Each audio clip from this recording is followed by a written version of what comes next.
All right, I think we're about to start. So, welcome everybody to the Atheist Society lecture for this month, September. September 11. Let's spare a thought for what happened 24 years ago. That what happened then is why I'm an atheist, so it's got some significance.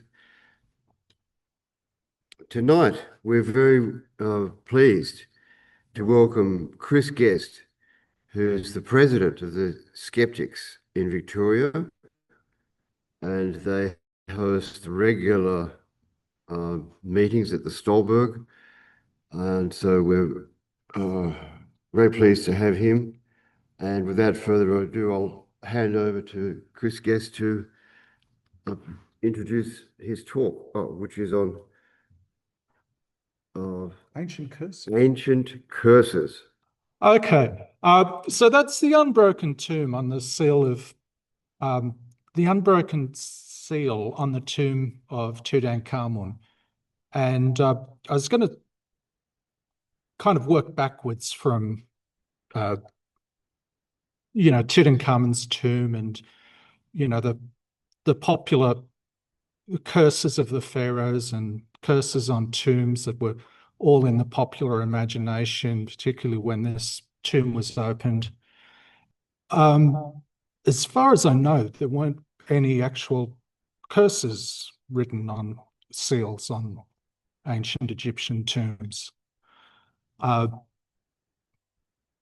interest in pharaonic curses goes back to the development of Gothic horror in the 19th century in Britain and other places. But it wasn't really an obsession that. Does anyone know who that is? It's not. Yeah, it's not Bob Catter. Yeah, exactly. No, that's right. It's the Egyptian fellow. It's Zawi Hawass, Doctor. I think it's Doctor Zawi Hawass. He was like he was the top antiquities guy in Mubarak's government for about 3 months before people turned up and, pulled everything down. And he's retired now. But he was a fairly politically astute Egyptian archaeologist. And he often recounts in some of his books about how he got into archaeology and early on in his career, and he'd unsealed a tomb, and the same day one of his relatives died, and then on the third anniversary his aunt died or his dog died or something like that. And he in his books he actually recounts this curse, and it says it was supposed to have said, all people who enter this tomb will make evil against the tomb and destroy it. May the crocodile be against them in water and snakes against them on land. So, I mean, that sounds a bit of a Homer Simpson type curse. You can imagine him kind of falling down a mountain and being bitten by hippopotamuses and snakes and so on. But as far as we know, this is Hawass's account of what he recalls from the 1960s, but no one's ever published this inscription. So if anyone ever finds it, please let me know. But that seems to be the only current account I can find of a curse in an ancient Egyptian monument. But there were ancient Egyptian curses. And there's a well-known papyrus, the Bremerin papyrus, which contains about 4 different magical texts. And one of them is called the Book of Overthrowing Apep. And Apep, or Apephos, was the kind of the chaotic serpent that was conquered by Ra and Seth. And it was the ritual you were supposed to do to conquer that kind of primeval chaotic force of evil in the world. And it involved, this papyrus describes, you draw a big snake on a piece of paper, a piece of papyrus in green ink, and then you say a few things and you set it on fire, and you say, "Fall upon thy face, O Apep, thou foe or of Re," and you say, "The fire comes forth against you, ye foes of Re, ye who rebel against Horus," and so on and so forth. So it's clearly a form of sympathetic magic where you create an effigy of the being that you're trying to curse and you set it on fire, as we're all accustomed to doing as teenagers with love rifles. Now,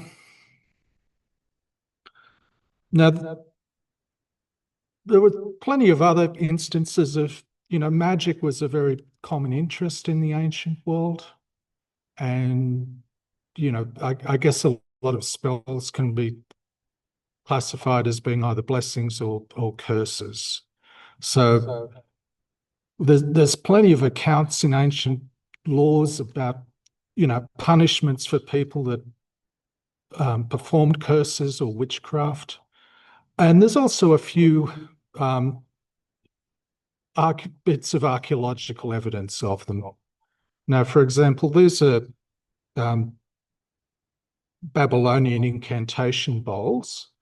They've got they were used by Jewish and Mandaic magicians, I suppose. Most of them had some kind of spell written on them or incantation. There've been about 1,000 found. This is from about 200 AD to 600 AD. And of that 1,000 bowls, there were about 30 that were found with specific spells on them. Similarly, in Greek and Roman traditions, there's this idea of the Diffictiones, or curse tablets. And these were frequently made out of lead, and they'd have a fairly personal kind of curse that was written on them. There are specific examples where someone's written a curse against a lawyer, saying, "I hope your speech is as bad as the writing on this piece of lead." And there was perhaps the style of the writing was fairly garbled and ineloquent. And this kind of ritual, well, we know the best preserved examples are usually the lead ones, but no doubt there are other ones written on perishable material. But as I'm saying, that there wasn't a huge interest in writing these kind of curses on temples very much. Now, the next one I was going to mention, it's from Bukhan in Iran. It was, I think it was an early Aramaic. It's warning, if anyone does damage to this stele, whoever will upset this stele, may they be accursed by the gods, and may 7 cows nurse 1 calf and may it not be satisfied. May 7 women bake in 1 oven and not fill it. May the smoke of the cooking fire and sound of the mill vanish from the country. So it's an example of an actual curse that exists as a spell of protection on a physical object. So it's not an actual example of a tomb with a curse, but there were cases where curses were used as protection for property and, threat as a means of protection against vandalism. Now, there's perhaps one place where there's a really big exception to this, where there was one place where there were funerary curses. The text above is a text in the Lycian language, which was written from about 550 BC to 400 BC in southwest Anatolia. And I'll just read through the curse. It says, this tomb has been built by Chabijah for his wife and children, and anyone who puts or places someone else will be punished by Turquoise and Malia, the overseer. So Turquoise is like Tahun, the Luwian or Hittite god, who's the storm god, and Malia is the mother god in Anatolia. So, but what's really interesting here with the Lycian style of curse, they're not worried about taking things out of the grave. They're worried about people, freeloaders putting extra bodies into their rock-hewn tombs. So it's quite paradoxical. Well, it's quite surprising. It's the opposite to what you would expect. What from, our obsession with tomb robbers and so forth. I think, it presumably cost a bit of money to fashion a nice tomb in a sheer rock face. And you didn't want it to be filled up with all comers. And here's another one. And they include curses in their inscriptions, but they also include some sort of administrative factors, like, you need who to get in touch with if you want to bury a body in there and how much money you need to pay for additional burials. So it's, it's kind of, the Lycians, if they were still around these days, they'd probably be the people that left a lot of post-it notes in the communal fridge about, where. This one says, this tomb has been built by Edimaxa, the son of Uhehe, for his wife and children. And they've given a gift to the Minti to make the lower chamber ready for allocation for 1 shekel and the upper for 2 shekels. And the inside chamber, they will place Edimacha and his wife, and they will not place anyone else in addition. If one places anyone on top in addition, the gods will strike him, and the Lycian Ithlehi, or who assigns anyone thereon inside this place. So the gods are going to punish anyone who sticks an extra body in there, but they'll also punish the Ithlehi, whoever administer the tomb, as well. So, but they also include how much money you have to pay if you want to put anyone on the bottom shelf. It's an oddly bureaucratic kind of curse. And then later on, here's another carving from Cilicia, which is southern Turkey. And this one says, Hermias had his father Amaronsis and his wife and children erected. So this isn't describing a tomb. This one's describing a bas relief in a cliff. Oh, sorry, in a sinkhole. It's a sinkhole, and in the walls of the sinkhole is this quite interesting relief. What are these called? Sorry? Axial age period? Oh, the period. So the Lycians is Iron Age, so it's classical period, really. So 550 BC to 400. And after that, people started to were speaking more Greek after Hellenistic. Exact from 800 BC to 200 BC. Right.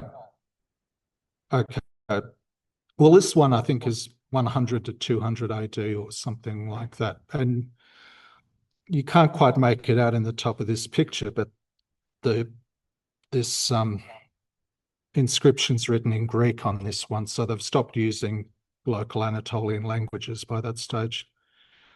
And this one says, if someone damages the statue, he will give Zeus 1,000 drachma as a punishment. So it's really peculiar in that, but they've stopped doing the kind of threats of, you know, Zeus punishing anyone. And they've still gone with Zeus, like the previous one mentioned, Quis or Tahun, the storm god. They're still, you know, invoking a storm god. It's a Hellenized storm god now. They're talking about Zeus. But instead of Zeus punishing you himself, you have, you know, the temple, presumably the local temple punishes you by taking 1,000 drachma off you. So the Anatolian style of curse, it often involved the wrath of the gods, but it also involved the wrath of municipal authorities who you had to hand over your hard-earned drachma to. And yeah, so that was the gist of what I wanted to talk about, that we have certain,